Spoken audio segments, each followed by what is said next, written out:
بسم اللہ الرحمن الرحیم الحمدللہ العزت والعلا والصلاة والسلام علی سید الانبیاء شمس الضحیٰ بدر الدجیٰ منبع الجود والعطاء وعلی آلہ واصحابہ ذوی الہدی اما بعد فاعوذ باللہ من الشیطان الرجیم بسم اللہ الرحمن الرحیم ما کان محمد ابا احد من رجالکم ولکن رسول اللہ وخاتم النبیین وکان اللہ بکل شیء علیما۔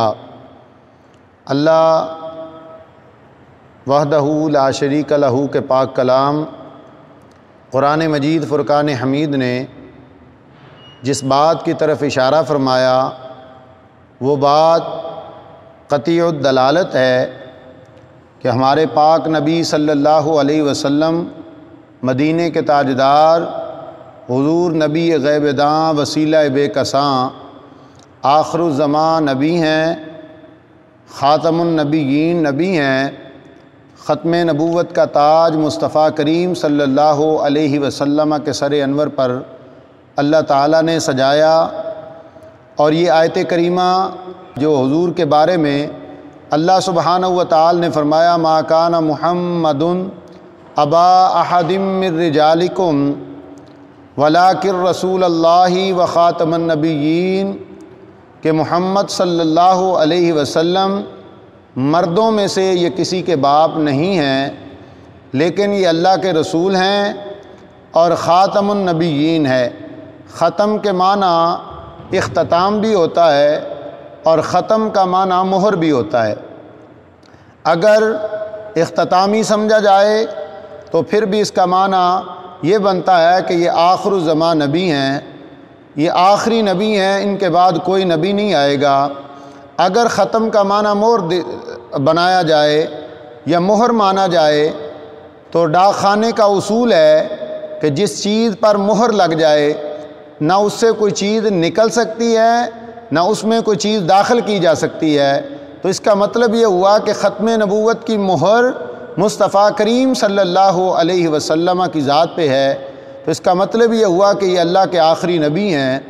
اور اس آیہ کریمہ کا شان نزول میرے مصطفیٰ کریم صلی اللہ علیہ وسلم نے جب حضرت زید بن حارثہ کی بیوی حضرت زینب سے جب نبی علیہ الصلوۃ والسلام نے نکاح فرمایا تو کفار و منافقین نے یہ بات کہنا شروع کر دی کہ معاذ اللہ نبی علیہ الصلوۃ والسلام نے اپنے بیٹے کی بیوی سے شادی کر لی۔ تو نبی علیہ الصلوۃ والسلام کے بارے میں جب کفار و منافقین نے یہ بات کہی تو پھر اللہ تعالیٰ نے ارشاد فرمایا کہ محمد صلی اللہ علیہ وسلم مردوں میں سے کسی کے باپ نہیں۔ جب یہ باپ نہیں ہیں تو پھر شادی کیسی؟ اور رہی یہ بات حضرت زید کی، وہ حضرت زید جو ہیں وہ میرے مصطفیٰ کریم صلی اللہ علیہ وسلم کے منہ بولے بیٹے ہیں۔ تو باقی جو بیٹے نبی علیہ الصلوۃ والسلام کے جو احادیث کی کتابوں میں یا سیرت کی کتابوں میں آتا ہے وہ سب کو سب بیٹے چونکہ سن بلوغت کو نہیں پہنچے، اس وجہ سے جو بچہ بالغ ہو اس کو مرد کہا جاتا ہے۔ تو یہاں لفظ راجلن ہے، راجلن کا معنی ہے مرد، تو کوئی بھی بچہ سن بلوغت کو نہیں پہنچا، اس وجہ سے اللہ تعالیٰ نے فرمایا کہ یہ مردوں میں سے کسی کے باپ نہیں ہیں، یہ تو اللہ کے رسول ہیں اور خاتم النبیین ہیں۔ اور دوسری بات، نبی علیہ الصلوۃ والسلام کو آخری نبی ماننا یہ قطعی عقیدہ ہے، اس کو ہر لحاظ سے ماننا پڑے گا۔ اللہ تبارک و تعالیٰ کا پاک کلام اس بات کی طرف اشارہ کرتا ہے کہ جو بھی نبی آئے، جو بھی رسول آئے، وہ کسی قوم کی طرف آئے، کسی جہان کی طرف آئے، کسی زمانے کی طرف آئے، لیکن جب مصطفیٰ کریم صلی اللہ علیہ وسلم کی ذات تشریف لے کر آئے تو اللہ تعالیٰ نے فرمایا وَمَا أَرْسَلْنَاكَ إِلَّا كَافَّةً لِلنَّاسِ بَشِيرًا وَنَذِيرًا، یہ سارے لوگوں کے لیے اللہ تعالیٰ نے ان کو بشیر و نذیر بنا کے بھیجا ہے۔ اور قرآن پاک کے دوسرے مقام پہ اللہ تبارک و تعالیٰ ارشاد فرما رہا ہے وَمَا أَرْسَلْنَاكَ إِلَّا رَحْمَةً لِلْعَالَمِينَ، نہ تو کوئی انسان بچا جس کے لیے نبی علیہ السلام بشیر و نذیر بن کے نہیں آئے، اور نہ ہی کوئی جہان بچا جس کے لیے مصطفیٰ کریم رحمت للعالمین بن کر نہیں آئے۔ تمام جہانوں کے لیے رحمت حضور کی ذات ہے، تمام جہانوں کے لیے بشیر و نذیر میرے مصطفیٰ کریم کی ذات ہے۔ اور پھر قرآن پاک کا تیسرا مقام ارشاد فرماتا ہے، قُلْ يَا أَيُّهَا النَّاسُ إِنِّي رَسُولُ اللَّهِ إِلَيْكُمْ جَمِيعًا۔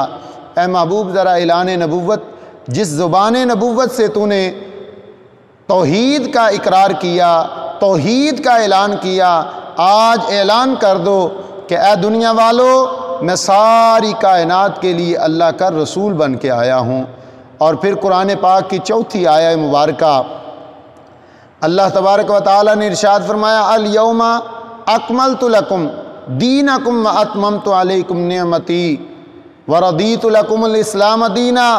فرمایا آج کے دن میں نے دین مکمل کر دیا، لہذا دین بھی مکمل ہو گیا، اور کوئی بھی جہان ایسا خالی نہیں ہے جہاں کسی نبی کی ضرورت ہو، بلکہ سارے جہان مصطفیٰ کریم صلی اللہ علیہ وسلم کی ذات کے۔ اور پھر نبی آتا ہے کوئی بات سنانے کے لیے، کسی قوم کو ہدایت دینے کے لیے، تو اللہ تبارک و تعالیٰ کا پاک کلام ارشاد فرماتا ہے، انما انت منذر ولکل قوم ہاد۔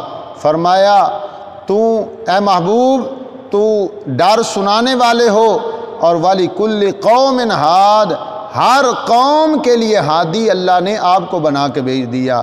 جب ہادی بھی مصطفیٰ کریم کی ذات ہے، اور رحمت بھی مصطفیٰ کریم کی ذات ہے، اور نعمت بھی مصطفیٰ کریم کی ذات ہیں، یہ ساری چیزیں کامل ہو گئی، تو پھر کسی بھی قسم کا نہ کوئی مجدد، نہ کوئی محدث کی صورت میں، نہ کوئی مسیح موعود کی دعوی کرنے والا، اور نہ کوئی ذلی نبی، نہ کوئی بروزی نبی، کوئی بھی ایسے دعوے کرنے والا نبی نہیں آ سکتا، کیونکہ میرے مصطفیٰ کریم صلی اللہ علیہ وسلم کی ذات کے بارے میں اللہ تبارک و تعالیٰ کا قرآن کہتا ہے، تبارک الذی نزل الفرقان علی عبدہ لیکون للعالمین نذیرا۔ یہاں بھی لفظ عالمین ہے، عالمین تمام جہانوں کا معنی لیتا ہے، اس کے اندر تمام جہان پائے جاتے ہیں۔ اللہ تبارک و تعالیٰ ارشاد فرماتا ہے تاکہ آپ تمام جہانوں کے لیے ڈر سنانے والے ہو جائیں۔ تو کوئی بھی جہان ایسا نہیں جو مدینے کے تاجدار کا غلام نہ ہو، مدینے کے تاجدار کا ماننے والا نہ ہو، اور مصطفیٰ کریم اس کے لیے نبی نہ بن کے آئے ہوں۔ تو اس سے پتہ یہ چلتا ہے، نص قطعی سے یہ ثابت ہے کہ میرے مصطفیٰ کریم آخری نبی ہیں، خاتم النبیین نبی ہیں۔ اور پھر حضرت عیسیٰ علیہ السلام، عیسیٰ روح اللہ، آپ نے خود اپنی زبان میں یہ بات کہی کہ مبشرم برسول یأتی من بعد اسمہ احمد۔ اب یہ جملہ یأتی صیغہ واحد مذکر غائب کا ہے، اس کا معنی بنتا ہے وہ آئے گا، اور ایک آئے گا۔ یأتی میں ہوا ضمیر ہے جو واحد پر دلالت کرتی ہے، تو اس کا معنی یہ بنتا ہے کہ ایک ہی آئے گا۔ اور عیسیٰ علیہ السلام کی زبان بھی یہ بتا رہی ہے کہ میرے بعد ایک ہی نبی آئے گا، اسمہ احمد، اس کا نام احمد ہوگا۔ تو پتہ چلا کہ میرے مصطفیٰ کریم صلی اللہ علیہ وسلم آخر الزمان نبی ہیں۔ میرے مصطفیٰ کریم صلی اللہ علیہ وسلم کی پیاری حدیث مبارکہ حضرت ابو ہریرہ رضی اللہ تعالیٰ عنہ روایت نقل کرتے ہیں، کہتے ہیں مصطفیٰ کریم صلی اللہ علیہ وسلم نے فرمایا میری مثال ایسے ہے کہ جیسے کوئی معمار کہتے ہیں مکان بنانے والے کو، مستری کو، جو کام کرتے ہیں، مکان بناتے ہیں، گھر بناتے ہیں۔ فرمایا جو گھر بنانے والا ہو اس نے سارا گھر بنا چھوڑا ہو، لیکن ایک اینٹ کی جگہ خالی بچی ہو، اور فرمایا میں وہ اینٹ ہوں جو معمار نے ایک چھوڑی ہوئی تھی، جب وہ اینٹ لگ جائے تو گھر میں کسی بھی جگہ اینٹ کی ضرورت نہیں ہوتی۔ یہ میرے مصطفیٰ کریم صلی اللہ علیہ وسلم کا پیارا فرمان عالی شان ہے۔ اور پھر نبی علیہ الصلوۃ والسلام نے فرمایا، حضرت ثوبان رضی اللہ تعالیٰ عنہ روایت نقل کرتے ہیں، نبی علیہ الصلوۃ والسلام مدینے کے تاجدار صلی اللہ علیہ وسلم نے فرمایا اللہ نے میرے لیے تمام روئے زمین کو لپیٹ کر میرے سامنے کر دیا۔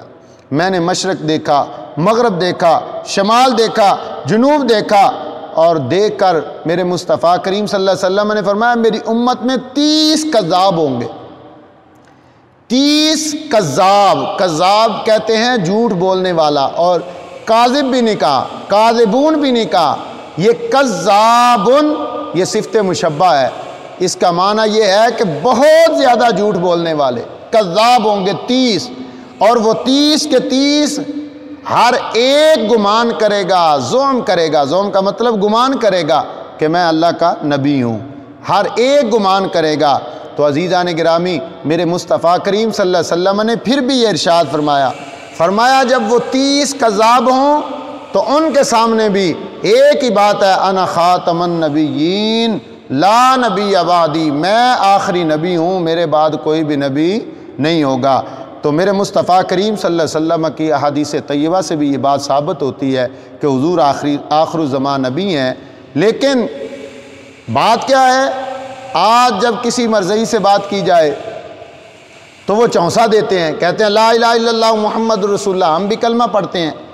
مرزے نے 12 دعوے کیے تھے، اور وہ اپنے 12 دعووں میں پہلے دعوے کا دوسرے دعوے کے ساتھ تضاد ہوتا تھا۔ سب سے پہلے اس نے کہا میں مجدد ہوں، اور پھر جب مجدد کی اس نے سیٹ بنا لی، جگہ بنا لی، لوگوں کو اپنے پیچھے لگا لیا، پھر اس نے کہا میں محدث ہوں۔ جب اس نے محدث کی سیٹ بنا لی، پھر اس نے دعویٰ کر لیا کہ میں جناب امام مہدی ہوں۔ پھر دعویٰ کرتے کرتے اس نے کہا میں مثل عیسیٰ ہوں، پھر حضرت عیسیٰ علیہ السلام کی مثال دے دی کہ میں عیسیٰ ہوں۔ ایسے کرتے کرتے آپ دیکھیں جو مثل ہوتا ہے وہ اصل نہیں ہوتا، ٹھیک ہے۔ جب اس نے پہلے مثل کا دعویٰ کیا، پھر اصل کا دعویٰ کر دیا کہ میں عیسیٰ ہوں، اور پھر اس نے کہا کہ میں ذلی نبی ہوں، پھر اس نے کہا میں بروزی نبی ہوں، پھر اس نے کہا میں حقیقی نبی ہوں، پھر آخر میں جا کے اس نے کہا میں ذلی نبی ہوں۔ ذلی نبی، ذیل کا مطلب ہوتا ہے سایہ، قرآن کہتا ہے وَذَلَّلْنَا، ہم نے سایہ کیا۔ اس نے کہا میں ذلی نبی ہوں، کیا مطلب اس کا؟ کہ میں نبی کے سائے میں رہنے والا ہوں۔ اور پھر اس نے کہا میں بروزی نبی ہوں۔ بروزی نبی کا مطلب، بروزی کہتے ہیں کسی چیز کا ظاہر ہونا، جو پہلے چھپی ہو وہ ظاہر ہوئی ہو۔ اب اس نے یہ کہہ ظاہر کر دیا کہ جو محمد مصطفیٰ صلی اللہ علیہ وسلم اس دنیا فانی سے پردہ کیا ہوا ہے، وہ جو چھپے ہوئے ہیں وہ میں ہی ہوں۔ اب اس کے بعد اس نے دعویٰ کرتے کرتے آخر میں حقیقی نبی کا دعویٰ کر دیا۔ آج جو لوگ ہیں یہ چونسا دیتے ہیں، وہ دیکھیں جی ہم تو مرزے کو نبی نہیں مانتے، ہم مرزے کو، یہ مرزے کی کتابوں کی باتیں جو میں نے کر دی ہیں۔ اس نے 12 دعوے کیے، اور 12 دعووں میں پہلے سے جھوٹا نکلا۔ پہلے دعوے کو انکار خود ہی، یا تو ہوتا ہے کہ پہلا دعویٰ کیا، دوسرا دعویٰ اس کی تائید ہو، تیسرا دعویٰ بھی اس کی تائید ہو۔ جیسے مثال کے طور پہ ایک بندہ عالم ہو، وہ حافظ بھی ہو، وہ قاری بھی ہو، وہ عالم بھی ہو، تو اس میں یہ ساری صفتیں پائی جاتی ہیں۔ اب اس نے پہلے کہا میں مجدد ہوں، مجدد کے بعد اس نے محدث کہہ دیا، محدث کے بعد اس نے اپنے آپ کو دعویٰ کر دیا کہ میں امام مہدی ہوں۔ امام مہدی کے بعد جو امام مہدی ہو وہ عیسیٰ نہیں بن سکتا، جو عیسیٰ ہیں وہ مہدی نہیں بن سکتے، یہ تو دونوں تضاد ہیں۔ تو لہذا اس نے خود کوئی پہلے امام مہدی بھی مانا، پھر عیسیٰ علیہ السلام کی مثل بھی مانا، پھر عیسیٰ علیہ السلام جیسا بھی مانا، پھر اس نے کہا کہ جناب میں عیسیٰ علیہ السلام سے افضل ہوں، پھر اس کے بعد اس نے کہا میں ذلی نبی۔ یہ اپنے دعووں میں جھوٹا رہا۔ تو صاحب آج ہمیں کس بات کا سبق دیا جاتا ہے؟ کوئی کدھر سے آواز دیتا ہے یہ ہمارے بھائی ہیں، کوئی کدھر سے آواز دیتا ہے یہ، اس کے ساتھ بھی اخلاقیات ہونا چاہیے۔ کوئی کسی طرح سے آواز دیتا ہے کہ دیکھیں بھائی یہ معاملات ہیں۔ میں پوچھنا یہ چاہتا ہوں کہ اللہ تعالیٰ کے قرآن نے جس بات کی دلالت کی ہے کہ جو مدینہ المنورہ سے جن لوگوں کو نکالا تھا وہ کون تھے؟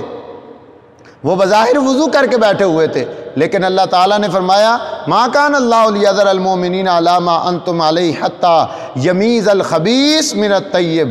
جو مصطفیٰ کریم کے بارے میں منافقت رکھے اس کو تو قرآن نے خبیث کہا ہے۔ جو میرے مصطفیٰ کریم صلی اللہ علیہ وسلم کی ختم نبوت کا انکار کرے وہ تو دائرہ اسلام میں نہیں رہتا۔ تو جب دائرہ اسلام میں نہیں رہتا تو بتاؤ وہ کدھر جاتا ہے؟ جب وہ مسلمان نہیں رہا تو مسلمان کی ضد کافر آتی ہے، مسلمان کی ضد منافق نہیں آتی، مسلمان کی ضد مشرک نہیں آتی، مسلمان کی ضد کافر آتی ہے۔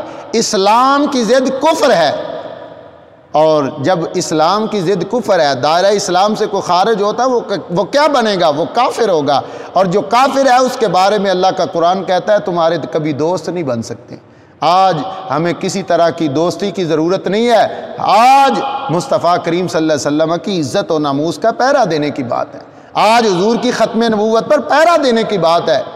آج ہمیں صرف سبق سکھایا جا رہا ہے کہ جناب دیکھیں آپ اپنی مسجد تک محدود رہیں، ختم نبوت کی بات کو نہ ایسا کریں۔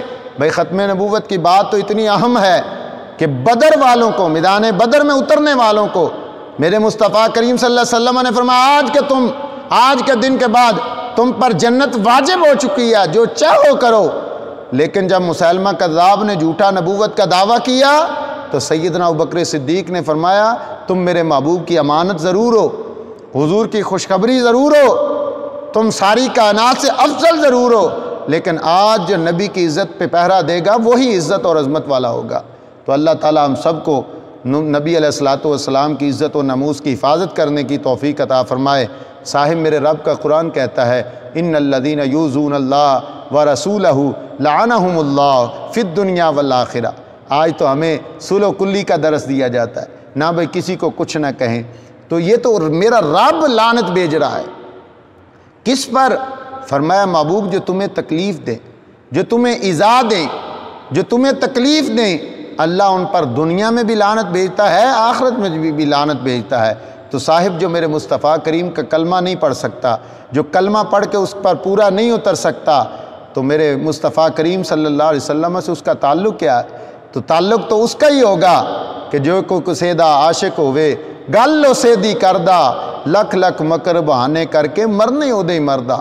پھر بات ہی ہوئے گی کروں تیرے نام پہ جان فدا، ایک جان نہیں دو جہاں فدا، دو جہاں سے بھی نہیں جی برا، کروں کیا کروڑوں جہاں نہیں۔ اللہ ہم سب کی حاضری قبول فرمائے، آمین بجاہ النبی المصطفیٰ بجاہ النبی الکریم الامین۔